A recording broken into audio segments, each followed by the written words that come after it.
Imagine this, a small European village in the year 1349. Snow lies heavy on thatched roofs, muffling every sound except for the distant toll of a church bell. You walk through narrow lanes lined with shuttered windows. The air smells of smoke, of sickness, of something ending. The world is quiet because there are so few left to speak. It is Christmas Eve, though no one celebrates. The plague has taken nearly everyone. You hear a voice, trembling, thin, almost spectral. It hums a tune you recognize, or think you do. But the words are not about joy, or shepherds, or newborn kings. They are about death. About mercy. About the fear that when spring comes, no one will be here to see it. The song is a prayer and a warning, a melody sung by mourners carrying torches down a frozen street. This, you realize, is the first carol. Not a cheerful hymn of celebration, but a survival ritual, a way to make sense of winter's cruelty. It was not sung by church choirs beneath golden altars, but by peasants digging graves under cold moonlight. Each note was a plea to survive another night, to keep the soul warm while the body froze. Before Christmas was about gifts, it was about ghosts. But outside the sanctuaries, where frost covered every window and mothers buried children before dawn, the songs kept their original power. They were not simply hymns. They were negotiations with heaven. Each note was an argument for mercy, a confession that humanity could not face alone. When winter roared, the song answered back. As centuries passed, the plague ebbed, but poverty did not. Winters remained cruel, and communities still sang to remember who they were. The lyrics softened, but they never truly brightened. Even when they spoke of joy, there was always a shadow behind the word. Because joy meant survival, it was the reward of those who endured the dark. The transformation of these melodies into polite celebration began slowly. Nobles commissioned choirs to perform them in halls rather than on dirt roads. The songs that once echoed among gravestones now resonated beneath painted ceilings. The sorrow that had birthed them was trimmed away, leaving only fragments of the original lament. Yet if you listen closely, when a choir sings about peace on earth, you can still hear it. The faint sound of grief humming beneath the harmony. The silence of the medieval winter shaped the tone of the season itself. The flicker of light against vast darkness. The promise of warmth amid unending cold. All of it began with those who sang to outlast the snow. They did not sing because they were merry. They sang because they were afraid. Theirs was a music of defiance, not delight. Each verse was a way to remind the world that even in death, the human voice could not be fully extinguished. It is easy now to forget the world that birthed these songs. We decorate trees, we light fires, we wrap ourselves in comfort. Yet the rhythm beneath the bells remains ancient. It carries voices that once trembled in fear, melodies shaped by frost-bitten nights and empty fields. The next time you hear a familiar tune drifting through a mall or church, remember that it was once sung by someone who did not know if they would see the dawn. The first carols were not entertainment. They were endurance rituals. Each one was an act of resistance, a declaration that despair had not won. They are the ancestors of our seasonal joy, and like all ancestors, they carry scars. The memory of plague, of famine, of the dead carried through frozen silence. These memories still live inside the notes, too faint for most to hear. Why do we return to these songs every year, even after centuries? perhaps because they remember for us what we wish to forget. They recall the darkness so we may celebrate the light. Every refrain promises that even in the coldest night, someone will lift their voice. Someone will sing. The sound will travel through time, and for a moment, the silence will break. When you next find yourself humming along to a carol, imagine the frozen streets where it began. Picture the torches dimming against a gray sky, the faces of those who sang not for joy, but for survival. In that image lies the truth hidden beneath centuries of ornament. These were not songs of comfort. They were songs of courage. The story of the Christmas carol begins not in celebration, but in mourning. It begins with silence, punctured only by human voices refusing to be quiet. And even now, when our lights shine brighter and our nights are shorter, that same silence waits outside. The carol is older than cheer. It is a whisper from those who endured the longest winters and believed, against all evidence, that spring would come again. Picture this: London, year 1650. The air is cold and dry, carrying the faint scent of ash from thousands of fire-starved hearths. The plague has returned again, silent and familiar, creeping through alleyways like fog. In the dim light of a single candle, a group of weary townsfolk gather in a church too large for the living who remain. Their voices rise, not in celebration, but in mourning.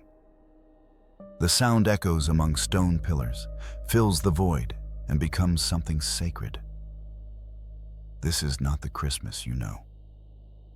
There are no trumpets or choirs dressed in white. There is no warmth, no laughter. The carol is soft and broken, a reminder that hope can exist only when despair has taken everything else. These voices do not praise, they plead. The harmony is not for heaven's glory, but for mercy on earth. Before the modern carol became a festival of cheer, it was a hymn for survivors. Each verse was an obituary, disguised as devotion. To sing was to remember those swallowed by disease, those whose names were never written down. Death was a constant companion, so constant that it demanded melody. Where words alone could not console, rhythm and harmony took their place, like gentle hands pressed against grief. The earliest known carols about death were born in this rhythm of loss. Written by monks and wandering musicians alike, they merged poetry with prayer, sorrow with sound. Ordinary people who could neither read nor write learned their theology through repetition, through melodies easy to recall even when the mind faltered from hunger. To live was to hum the same lines through tears, to speak faith through tune. One such song traveled through Europe, changing with each tongue that carried it. Its theme was survival, the hope that when pestilence swept through again, the righteous might be spared. Over centuries, it evolved, acquiring verses about shepherds and stars. Yet beneath the gold leaf of its rewritten imagery lay its skeleton, the plea of the dying begging not to be forgotten. This is where the duel of the carol emerged. On the surface, it spoke of divine birth and celestial light. Beneath, it remembered the graves piled high against winter walls. A carol was both mask and mirror. It hid the horror, but reflected the fear. Every time it played in a town square, listeners felt both comfort and unease, an echo of something ancient lurking just below joy's surface. Before we descend deeper into this music of mourning, I want to ask you something. If you believe that even the most joyful songs deserve to have their shadows remembered, take a moment to like this video and subscribe. Your support keeps the candle lit in the archives of the forgotten, illuminating those melodies the world has rewritten in gold to hide the blood beneath. To trace the melody of death in harmony, we must return to the age when performance itself was dangerous. During the height of the plague, many towns forbade public singing. The gathering of voices meant the gathering of disease. Yet people sang anyway, whispering songs through closed windows, carrying them from one household to another, as if passing on a secret cure. Music outlived prohibitions, just as hope outlived despair. In rural villages, these forbidden songs carried fragments of memory older than Christianity itself. They invoked spirits of protection, ancient customs long denounced by the church. But people sang them anyway, convinced that harmonious vibration soothed the restless dead. Priests condemned it as superstition, but soon adopted the melodies, changing their words to fit Holy Scripture. The church could not destroy what the people refused to forget. It could only baptize it. Thus began the strange alliance between death and devotion. The melodies that once accompanied funerals became accepted at altars, retuned to praise salvation rather than mourn decay. Yet every generation that sang them could still feel their weight. The harmonies were too mournful, the tones too minor to truly belong to joy. They carried dissonance, the audible reminder of a world that never felt safe. By the time the Renaissance dawned, carols had become instruments of cultural resilience. Entire communities ravaged by famine or war sang them as acts of resistance against despair. To outsiders, it might have looked like celebration, but to those inside the circle, it was remembrance. The melody allowed them to speak of the unspoken, to name loss without words. When they sang of holy births, they were also singing about death conquered only in faith. Many melodies we associate with Christmas today have their origins in plague years. The rhythm of funeral marches shaped their structure. The intervals reflect mourning more than joy. The shift from mourning to miracle came not through emotion, but through survival. In dark ages, when the dead outnumbered the living, to sing was to reclaim humanity. And once the danger passed, those who survived kept singing to ensure that death would not have the final verse. Through centuries of adaptation, these songs grew polished, refined, and bright. Choirs replaced villagers. Organs replaced human breath. Yet no matter how majestic their arrangements, a cold shadow lingers within. Listen closely during any carol sung in minor key. It vibrates like a heartbeat of memory, a reminder of nights when the world seemed lost. Even our most triumphant music carries mourning in its DNA. During outbreaks, these songs became a bridge between the terrified and the divine. People sang at thresholds, between the safety of home and the unknown outside. The act of singing united communities fractured by isolation. The harmonies carried through empty streets, mingling with the cries of the sick. They were dirges, yes, but also declarations of shared endurance, proof that the human voice can survive contagion. Imagine a mother humming to her dying child as bells toll for another soul. Her song sounds like a lullaby, but it is also a farewell. Centuries later, the same melody might accompany a choir's performance inside a glittering cathedral. No one remembers the woman or the grave, yet her voice lives inside every note. Music is a vessel. It never truly forgets its first burden. When the worst years of plague passed, another form of death took its place: poverty. Harsh winters, failed harvests, and endless wars left people starving. So the carols adapted again. They became appeals for charity, rituals of begging cloaked in melody. Groups of children or poor laborers sang outside wealthy homes, hoping to trade a verse for a loaf of bread. The noble families called it tradition. The singers called it survival. A carol about generosity might sound cheerful, but beneath its tune lies desperation, the plea of the hungry to the comfortable, of the unseen to the powerful. The harmony sweetens the cruelty of imbalance, turning social suffering into seasonal nostalgia. What began as a cry for help became performance, entertainment for those it once accused. And yet, that transformation ensured the carol's endurance. The rich adopted it, polished it, performed it within their halls. But doing so also preserved its melody, the same shape of grief transmuted into beauty. The melody endured its own burial, emerging under new words, dressed in light. That is the paradox of the carol. It survives by hiding the very thing it was born to express. In the 17th and 18th centuries, composers began arranging these peasant songs into chorales.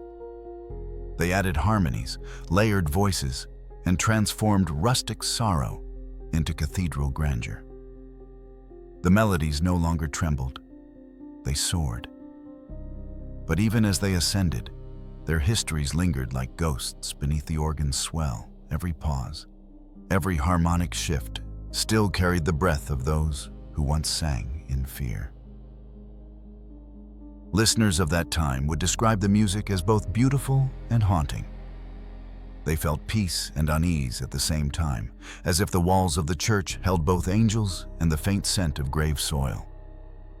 The fusion of beauty and terror became a kind of spiritual alchemy, turning death into transcendence. In such music, listeners found not escape but confrontation, proof that even the most sacred art was born from suffering. Today, it is easy to hear these songs as harmless nostalgia, as background noise for markets and lights. Yet history lingers in the melody. Each note was forged in despair, tempered by loss, and handed down across generations who refused silence. The harmony we take for granted was once a warning. Remember the dead, or they will return through the song. The question is not why we sing them still, but what we are preserving when we do. Perhaps part of us craves the shadow beneath the celebration. We long for meaning deeper than joy, for proof that what we love has endured through darkness. The Christmas carol becomes that vessel, a relic of mourning transformed by time into beauty. But like all relics, its true power lies in what it endured, not what it became. The next time you hear the polished version of an ancient tune, imagine its first performance not in a chapel, but beside a dying fire. Imagine the faces illuminated by candlelight, the smoke curling around their trembling lips as they sing against fear itself. That was harmony born of necessity, not artistry. It was survival set to sound. Harmony and death. They are twins, forever entwined. Without the one, the other would have no meaning. Every joyful song must rise from silence, and every carol's light from the shadow of its own history. The world remembers the melody, but the melody remembers everything. The begging voices, the empty streets, the frozen nights. In that knowledge lies the truth behind the music. Death taught humanity to sing. Picture this: a street buried under frost, year 1680. The night is long, the air cuts the lungs like glass, and oil lamps flicker along the corners of a sleeping town. You hear footsteps on the frozen cobblestones. A small group moves slowly, wrapped in ragged cloaks. Their voices rise in harmony, fragile but determined. They sing outside a mansion's iron gate, where light and warmth are imprisoned behind velvet curtains. Their song is familiar, you know the tune. But the words are rough, improvised and desperate. They are not singing for joy. They are singing for bread. Each verse is an offering, a bargain with pity. If the master of the house throws them a coin or crust, they will bless his soul.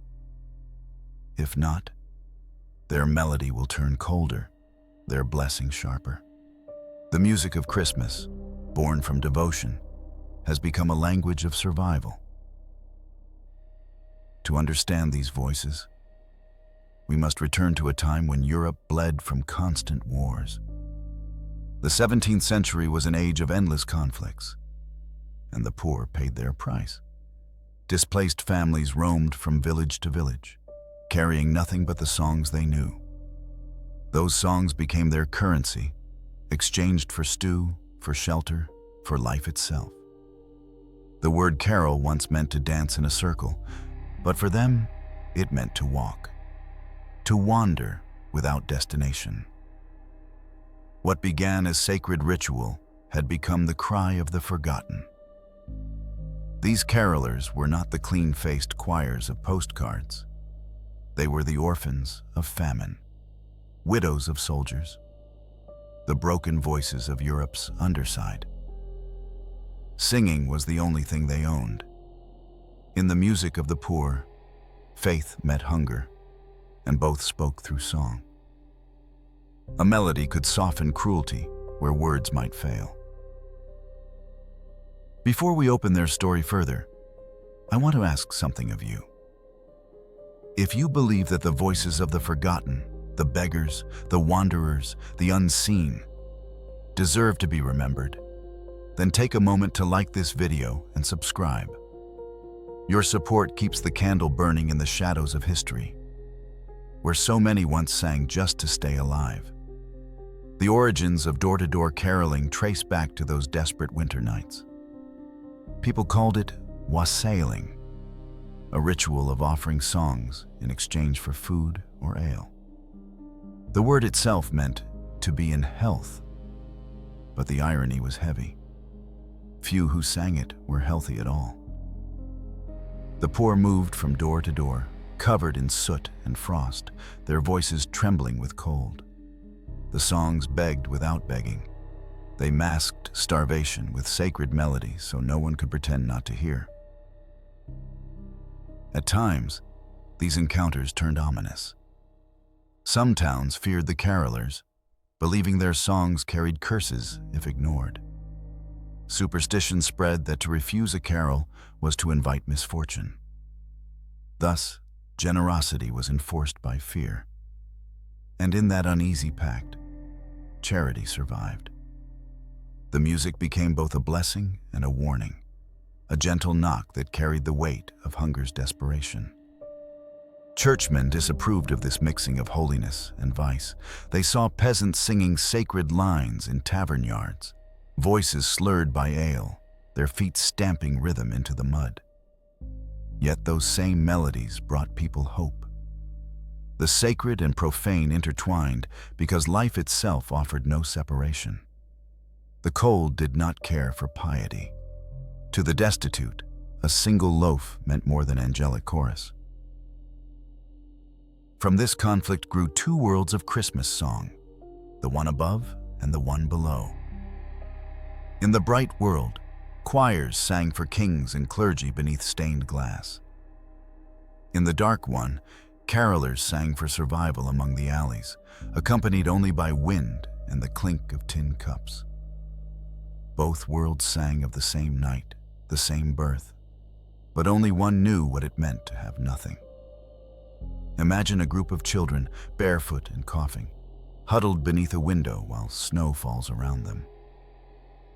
They hum a melody their mothers taught them before famine took her voice. The song speaks of warmth and divine love, but they can only feel the frost biting their fingers. Still they sing, because to stop is to disappear. Someone on the other side of the window might listen. Someone might remember they exist. As towns grew wealthier and noble festivities replaced humble gatherings, these songs spread upward. The aristocracy began inviting carolers indoors during celebrations, though not the poor themselves, only their tunes.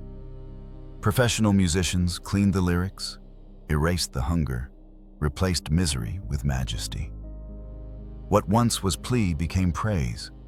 The sound of desperation turned into entertainment. Even so, the melody carried traces of its origin. The rhythm of yearning remained. Every repetition, every haunting minor note, carried memories of cold walls and empty stomachs. The lower voices in a choir often echo those old songs, the long, droning notes that resemble moans. Those are the ghosts of the poor, woven into harmony so refined ears would not notice. Many historians describe this era as a transformation, but it was more an erasure. The poor were peeled away from their own traditions, their music taken, but their meaning lost. The church and nobility absorbed their melodies as symbols of unity, though unity rarely reached those who sang at the gate. The carol became a mask that society wore to hide inequality, a performance of virtue rather than an act of compassion. Still, the voices refused extinction. Even as censorship spread, beggars and laborers adapted their lyrics to mock authority or lament taxes. Under the guise of harmless caroling, they spoke rebellion. In some regions, entire communities used these midnight songs to share coded messages, disguised protests, and forbidden prayers. In their simplicity, songs could outwit power. By the 18th century, the streets themselves had become a stage. Carolers gathered where the rich passed by, outside theaters or cathedrals, crafting harmonies filled with irony. The same melodies that once begged for bread now begged for justice. A song sung sweetly enough could say anything. The listener would hear only what comforted them and miss the truth entirely. The image of poor singers knocking on mansion doors inspired both pity and fear. To appease conscience, cities began organized charity performances where selected carolers, deemed respectable, sang on behalf of the rest. It sanitized compassion, turning living poverty into seasonal aesthetic. The people who inspired the songs were pushed further into shadow, while their melodies adorned candlelit parlors and polished instruments. Yet, like every ghost, the truth lingered. For those who still lived at the edges of society, the old ways continued. They sang not inside churches, but outside graveyards. They stood by crossroads and old wells, places where the living met the unknown. Some whispered that these carols called upon spirits to protect the poor from frostbite or disease. Whether superstition or defiance, the tradition persisted, unbroken by shame. The 19th century revived caroling in a new light. Print culture spread collections of songs that described cheerful hearths and festive gatherings. But read closely, and you can find remnants of the old hunger hidden inside. Even in verses about joy and feasts, there are shadows, reminders of want, of waiting for charity, of longing to belong. Every bell that rings within those stanzas was once an empty stomach answering the night. When the industrial age arrived, poverty moved indoors, into factories and crowded tenements. The songs followed. Workers sang them during long nights, replacing God with survival, Bethlehem with home. The harmony had changed, but its purpose had not. It still gave rhythm to endurance. The carol was always about those who needed to be heard, but had no voice strong enough alone.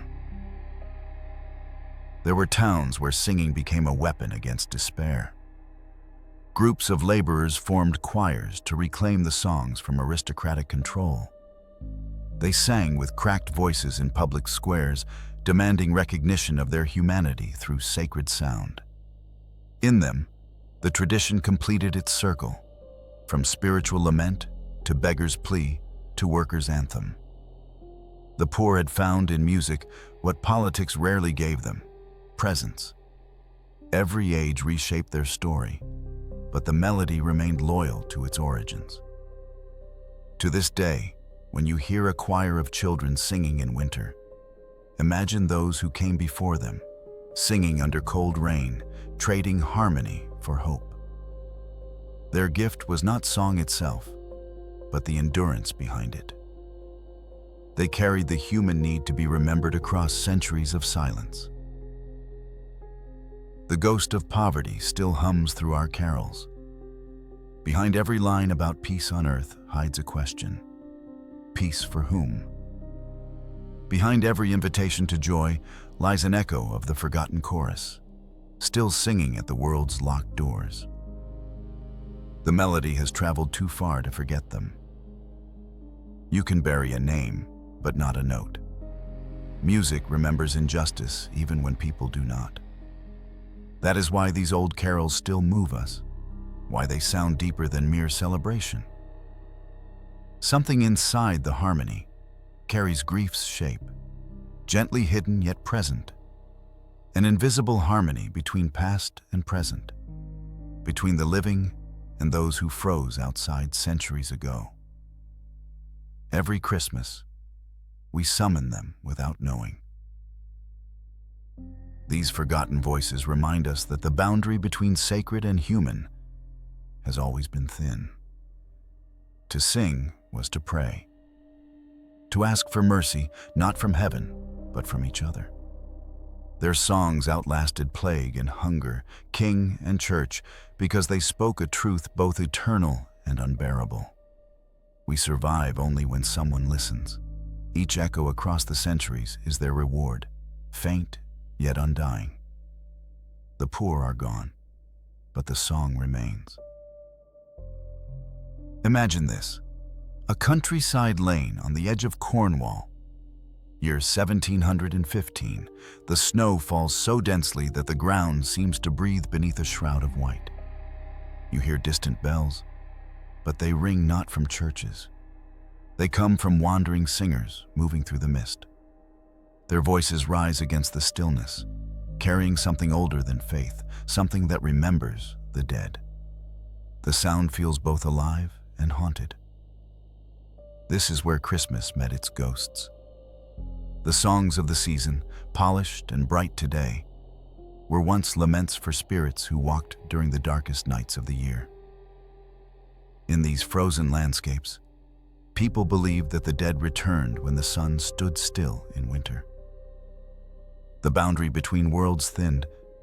The living sang to keep the dead at bay, or sometimes to invite them in. To understand the haunting within Christmas carols, you must step back to the world before gas lamps and streetlights. Night was truly dark then, a realm of whispers and invisible watchers. Villagers gathered by candlelight, telling stories of souls who wandered through snow-covered fields, searching for warmth, unable to find rest. The carols they sang were not just about saints and shepherds. They were offerings to appease these restless presences. Before we walk deeper into that darkness, let me ask you something. If you believe that the shadows beneath our oldest songs deserve to be remembered, that light cannot exist without what it pushes away, then take a moment to like this video and subscribe.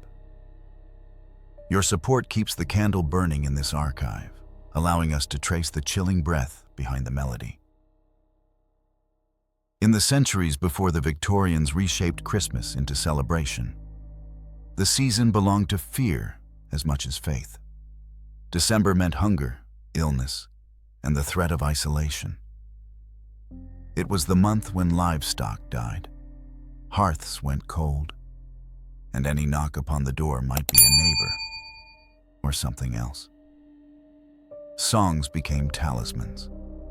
To sing was to declare the house still alive, to remind invisible eyes that someone within still breathed.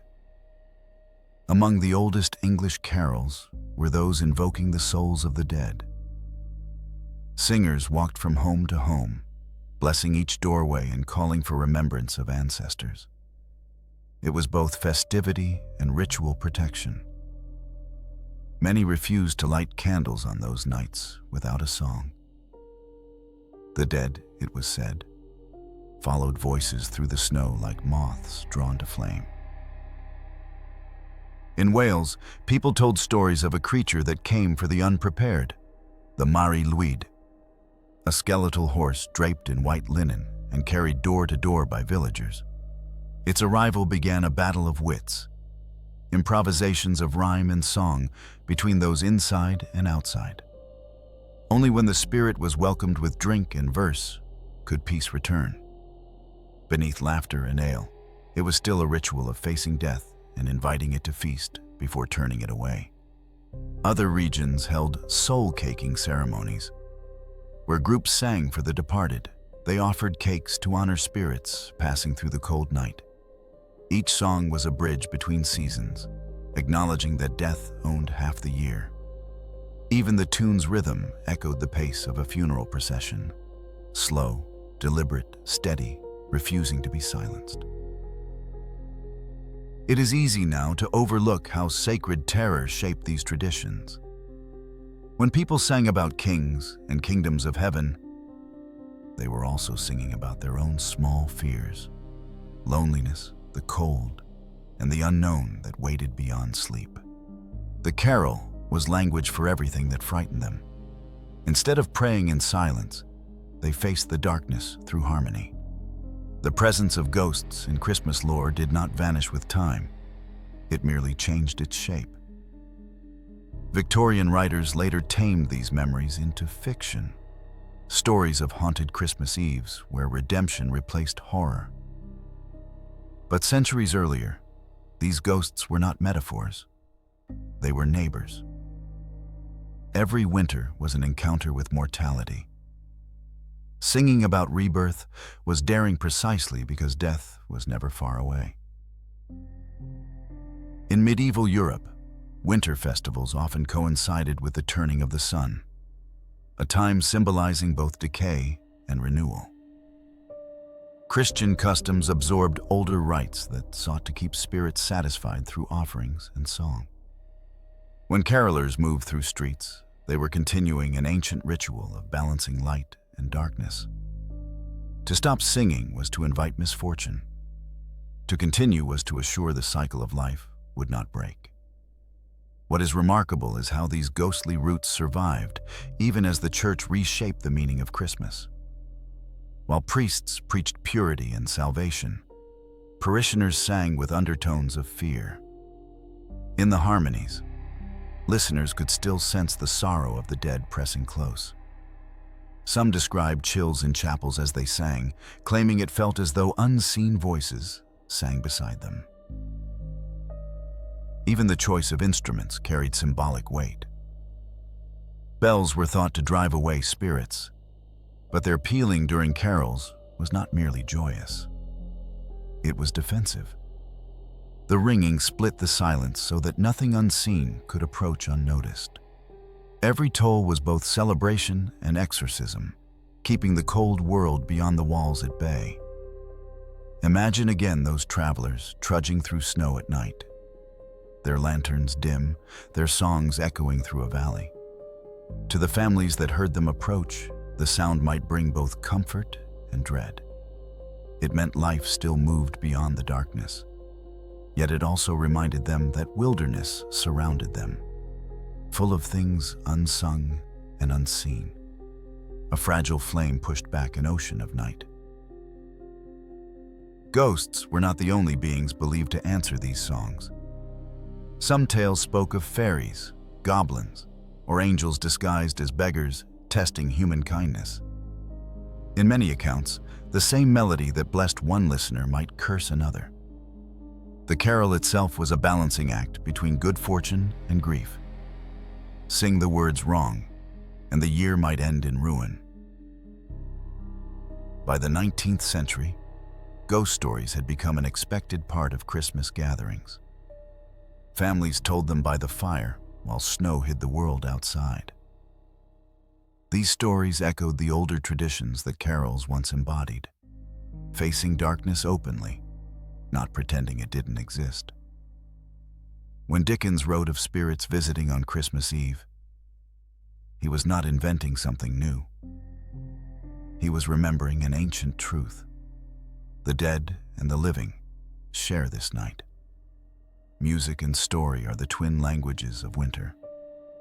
Where light fades, imagination fills its place. Carols carried not just melodies but moral weight, whispered reminders of mortality disguised as comfort. The soft rise and fall of their tones soothed, but also warned. Warmth is brief, and so is peace. That tension between beauty and terror is what makes these songs endure. Before electricity, the human voice was the brightest light of the season. Villagers sang because it kept them close, because it kept fear outside. Even now, when lights blaze against city frost and digital bells echo from speakers, the tradition survives. We still gather around sound to face what silence used to contain.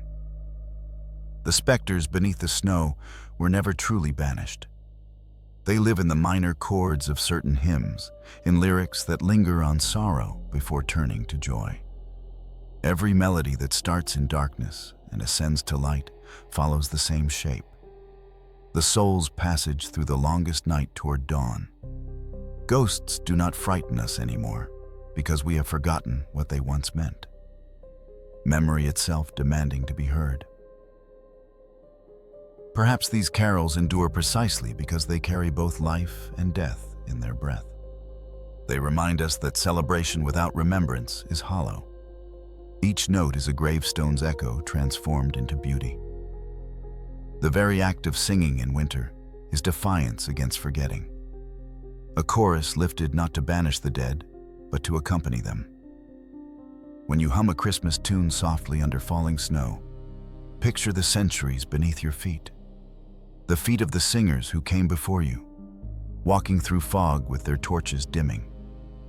They sang to ancestors, to children lost, to the spirits that winter carried. Each time their breath turned to mist, it joined the air we still breathe. Their voices are the ghosts we inherit. The true miracle of these haunted songs is not their survival, but their acceptance. We have made peace with the ghost in the melody. Every holiday season, the world unwittingly reenacts an ancient ritual of reconciliation. Between life and death, silence and sound, fear and faith. When the harmony swells and bells ring against the frosty air, remember this truth. The dead are listening too. The snow falls again in your imagination. Somewhere distant singing rises through the wind. It trembles on the edge of hearing, both comforting and strange. Perhaps it is only memory, or perhaps it is something older, still walking beside us, humming beneath the surface of every carol. The ghosts were never gone. They simply learned to sing. Picture this. Year 1592, a cathedral in winter. The incense is heavy. The candles flicker against vast stone walls, and the air hums with the faint echo of rehearsed voices. Outside, the streets are dark, slick with frost and mud, filled with beggars pressing toward the doors of faith. Inside, the choir begins to sing, a melody that once belonged to those very souls waiting in the cold. What was born in hunger now serves as ornament of power. This is the moment the church took the choir. What had been a raw, communal cry of survival was purified, polished, and turned into ritual. The carols that once belonged to fields, to taverns, to ordinary hands were now rewritten in the script of sanctity. Every line that had spoken of famine or death was replaced with prophecy and light. The sorrow was not erased. It was sanctified, wrapped in harmony so divine that listeners forgot what it meant. Before we descend into this transformation, I want to ask something of you. If you believe that even holy melodies deserve to have their secrets uncovered, take a moment to like this video and subscribe. Your support keeps the candle burning, allowing this archive of forgotten voices to remain open against the winds of time. The 16th century was a time of fracture. The Reformation tore across Europe, breaking centuries of ritual into shards of translation and reform. Churches sought control over what people sang, for music had power. It could unite or revolt, soothe or ignite rebellion. Folk songs whispered truths that pulpits feared. So the church did what all institutions do when they cannot silence the crowd. They absorbed it. Carols once sung in alleys were rewritten in Latin, placed within liturgy, aligned with Scripture. The simplicity of peasant rhythm became a tool of doctrine. Melodies that had begged the heavens for mercy now praised the order of heaven itself. It was cultural alchemy. Sorrow turned to reverence, rebellion cloaked in discipline. Yet within these hymns, traces of their origins clung stubbornly, like fingerprints the priests could not clean away. Imagine the first time a priest heard a beggar's tune echo through cathedral arches.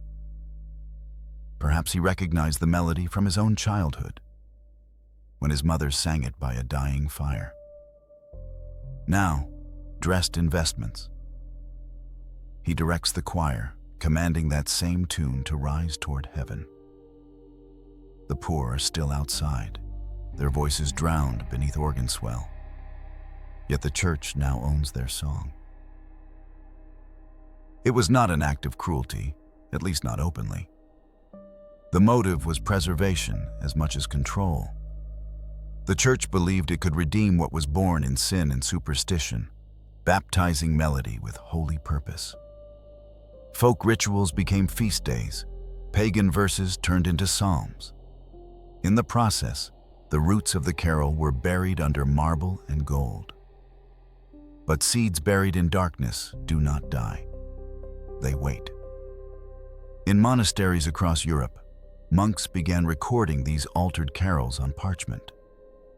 The scribes did their work carefully, removing anything that spoke too plainly of hunger, death, or ghosts. The margins remain, though, filled with drawings, tiny figures of peasants, skeletal trees, faces half human and half divine. Even the sacred script could not escape memory. The ghost of the poor still sang between the lines. The dominance of the church reshaped how people experienced sound itself. Music was no longer simply life's companion. It became a ladder to salvation. Those who controlled the choir controlled the soul. The harmony that once belonged to the many was now property of the few. Yet the irony lingered. The holiest of songs had been written by hands calloused from labor. Some clerics recognized the tension. They saw that the melodies carried too much emotion, too much humanity. Within the perfection of sacred harmony, there was still the residue of grief. That residue made worshipers weep, sometimes without knowing why. They were not crying for the manger, nor the miracle. They were crying for something the hymns had once meant and no longer dared to say. By the 17th century, the church's musical power reached its zenith. Cathedrals echoed with choirs so pure that even kings wept at their sound. But outside those walls, in the cold air of the markets, poor families still sang the forbidden older versions. Their melodies twisted the holy back into human, replacing Latin with the language of the street. It was not rebellion through weapon or fire, but through memory, and memory proved harder to extinguish. That duality, the sacred and the profane, defined the evolution of the carol. Official hymns spoke of salvation for the soul. Unofficial ones sang of survival for the body. Each Christmas, choir boys performed divine arrangements for kings, while commoners hummed the same tunes as lullabies for their dying children. Both forms were prayers. Both were true. The church did not erase the dark roots. It covered them. And covering something does not destroy it. When we listen to those ancient hymns today, we are hearing two songs at once: the polished echo of faith and the buried pulse of desperation. The harmony is perfect only because beneath it beats the dissonance of everything the song once feared. Many of the instruments used in worship came from folk origins: the tabor, the fiddle, the humble flute. The sound of sanctity was carried on tools crafted by hands of the poor. The church polished them, tuned them, and made them holy. But even sanctified, they remembered the taverns and fields. The same wood that formed the organ pipes once sang in village dances. No consecration could silence its memory. Think of choristers walking in procession, their voices high and unearthly. The beauty is undeniable, but behind it lingers exhaustion. The centuries of ordinary people whose melodies were taken from them. In claiming ownership of music, the church also inherited its ghosts. The echo of the homeless, the dying, the forgotten still resounded in every glass note of sanctified song. In a strange way, that union of the earthly and divine gave carols their immortality. Had the church condemned them entirely, they might have vanished like countless other folk traditions. But by enfolding them within ritual, it granted them permanence. Every polished hymn carries within it a hidden rebellion, the persistence of memory disguised as obedience. But power breeds blindness. As music became performance rather than participation, people stopped singing for themselves. Choirs replaced crowds. Voices united once by desperation grew silent, replaced by professionals behind stone screens. The congregation listened instead of joining. Silence crept back into the hearts that had once found courage through song. In villages, however, the stubborn kept singing. They sang outside the cathedrals as if reminding the priests that faith did not belong to marble. Sometimes the two worlds collided. Holy processions mingled with rustic dances, each pretending not to imitate the other. The result was chaos and continuity, a blurred border where religion and humanity breathed each other's air. The church preserved the melody, but the people preserved the meaning. Beneath every psalm, there remained a whisper of mortality. The carol survived not because it served doctrine, but because it expressed longing too universal to be contained. When parishioners sang about divine birth, they were really pleading for renewal, for one more spring after endless winters. As the 18th century dawned, composers across Europe wrote new takes on the old chants, flooding cathedrals with triumphant sound.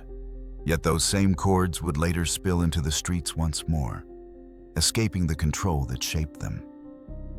Music finds its way back to the hands that need it most. The church had taken the choir, but it could never own the silence that preceded or followed each song. That holy emptiness still belonged to humankind. To understand this era is to see how authority tried to tame art and how art responded by hiding. The true power of these songs lies in their layered meaning. Each line of harmony is a double helix of reverence and remembrance, submission and defiance. They rose from earth to heaven, yes, but a part of them always reached downward again, toward the soil, toward the graves where the first singers lay.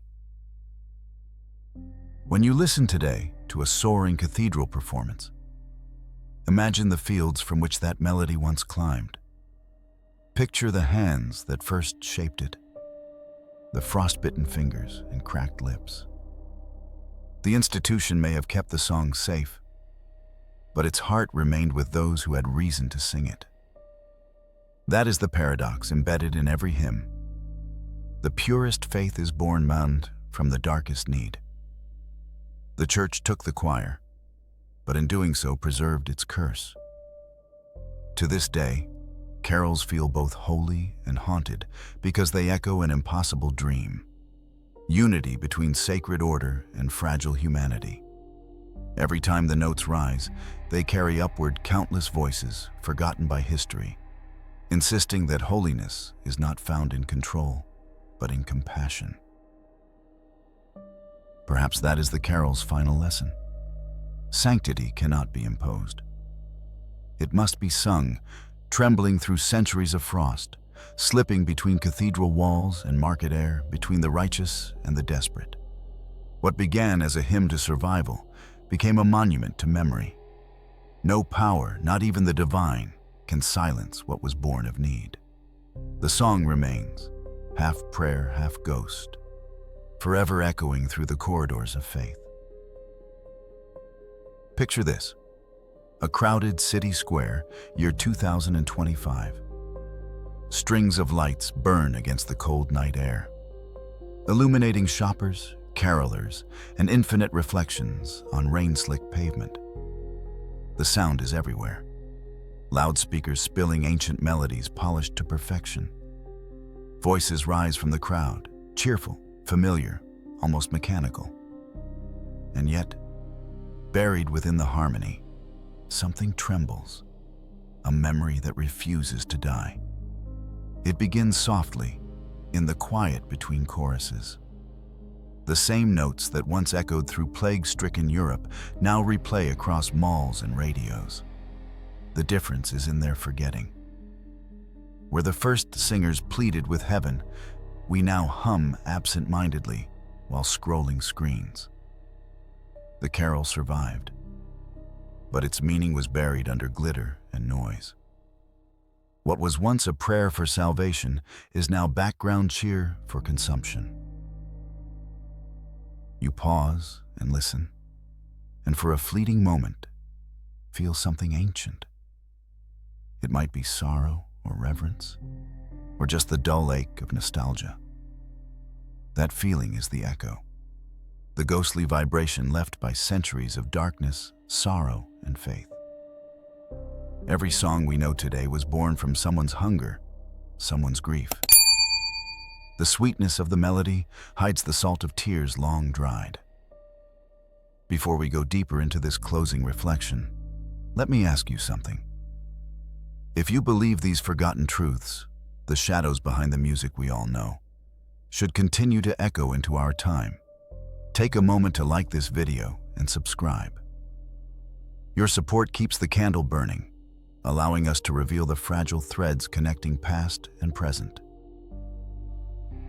Carols have become cultural relics, treasures of harmony detached from the horror that birthed them. Yet their survival across centuries reveals something remarkable about the instinct to turn pain into beauty. When war ended, when plagues receded, when hunger subsided, the music remained because it transformed suffering into remembrance. Singing, even stripped of its meaning, kept the memory alive inside the melody itself. In modern times, Christmas carols occupy contradictory space. They belong equally to faith and to commerce, to family ritual and to global entertainment. The same songs that once soothed dying children now play in plastic villages beneath fluorescent light. And yet, despite this transformation, something sacred lingers. Perhaps the spirit within the melody cannot be owned. Perhaps every time we sing, even unconsciously, we resurrect what history tried to bury. Music stores memory differently from writing or painting. It bypasses reasoning, entering directly through sensation. You recognize a song in an instant, but you do not always remember why it moves you. That is how the darkness endures. A vibration rather than a narrative.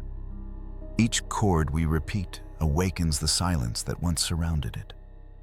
The joy we feel is inseparable from the grief it overcame. When we gather to sing together, we perform a ritual older than any institution. The community of voices merging into one body of sound recalls the earliest fireside choirs, when villagers huddled together not for festivity, but for survival. Singing remains both armor and mirror. It protects us from loneliness while reminding us of our shared fragility.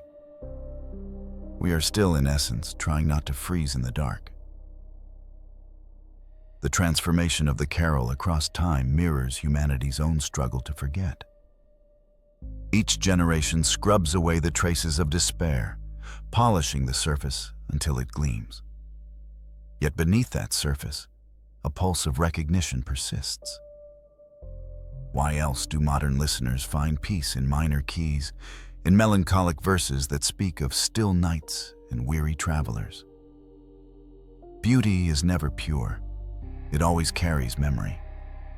In an age where faith is fractured and traditions blur into spectacle, these old songs have become emotional fossils. They connect us not to doctrine, but to endurance. When 1,000 strangers sing together in a square, they momentarily dissolve into one voice, echoing those who sang centuries ago through plague, famine, and fear. That is the secret harmony of history repeating through sound. The commercialization of Christmas has muted that history beneath an avalanche of decoration. But the carol resists extinction precisely because it evolved through adaptation. Each time society tried to tame it, it found a new shape. The church sanctified it, the people reclaimed it, and now technology multiplies it infinitely.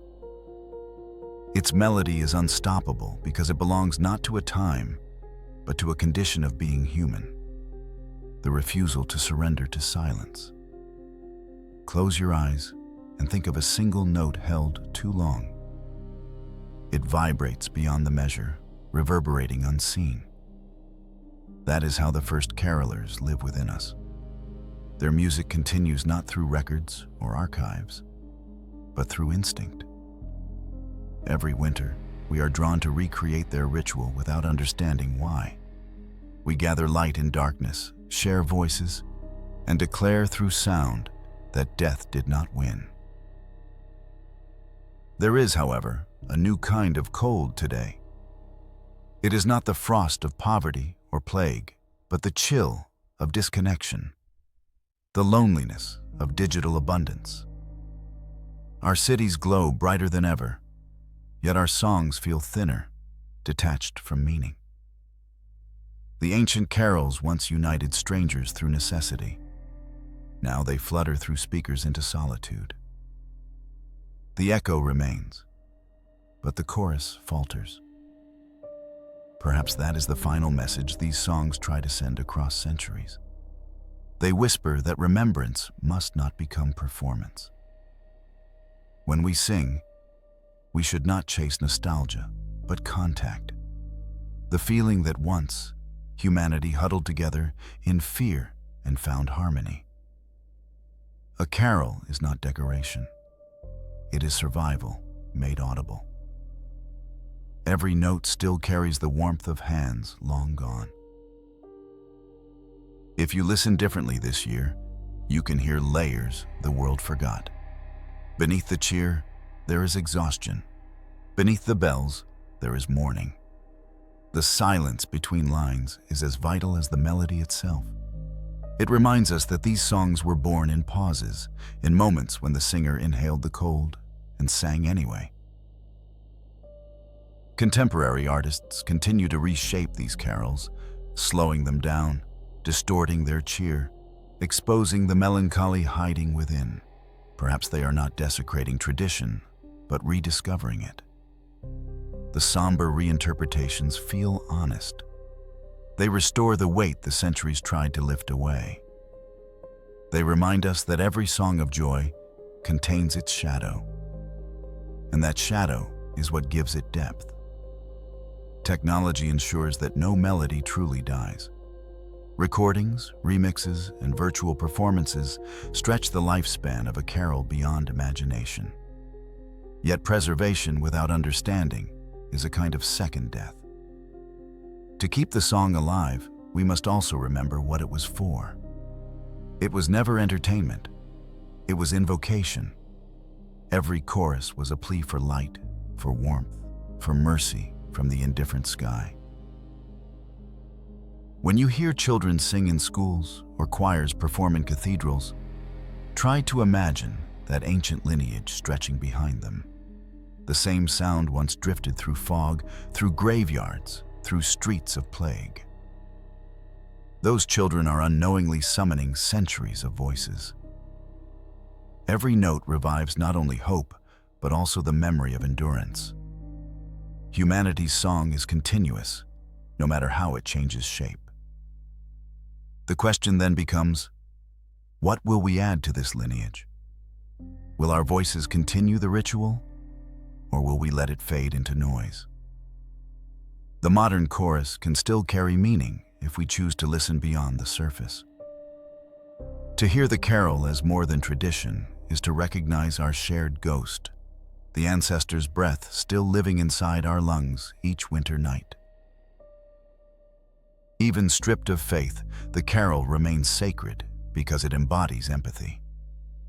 To sing together is to acknowledge the weakness that binds us, the universal wish to matter to someone, somewhere. The melody's true miracle lies not in divine intervention, but in collective will. It teaches that salvation is not granted from above, it is created between voices. Maybe that is why the season still pulls us toward music despite everything. It is not consumerism that drives the impulse to hum along. It is ancestral memory. The same need that once drove starved peasants to sing outside churches now drives us to fill sterile silence with sound. Through lyrics of joy, we confess our fear of emptiness and our hope for connection. So this is how the story ends, or rather continues. The dark origins of carols are not distant curiosities, but reflections of our own condition. We no longer fear the plague, but we still fear isolation. We no longer beg for bread, but we still crave meaning. And in every familiar tune, the ancient ritual repeats. To sing is to survive another winter. Listen carefully this season. Beneath the orchestras, beneath the laughter and bells, there is still that ancient voice whispering through time. It tells us that we come from hunger and light, from silence and defiance. The melody that carried our ancestors through death now carries us through distraction. The song has not changed. Only the world around it has. The carol, after all, was never about joy alone. It was about remembering that joy costs something, that peace is earned through remembrance of pain. When we sing together, we bridge centuries, reviving the covenant between those who suffered and those who still hear them. Their echoes blend into our own, forming the everlasting chorus that no empire, church, or industry could ever silence. And when the last note fades, what remains is not emptiness, but awareness. The cold is still out there, but so is the song. As long as someone dares to raise their voice against the silence, the world will remember. That is the true miracle of music born in darkness. It keeps the light alive.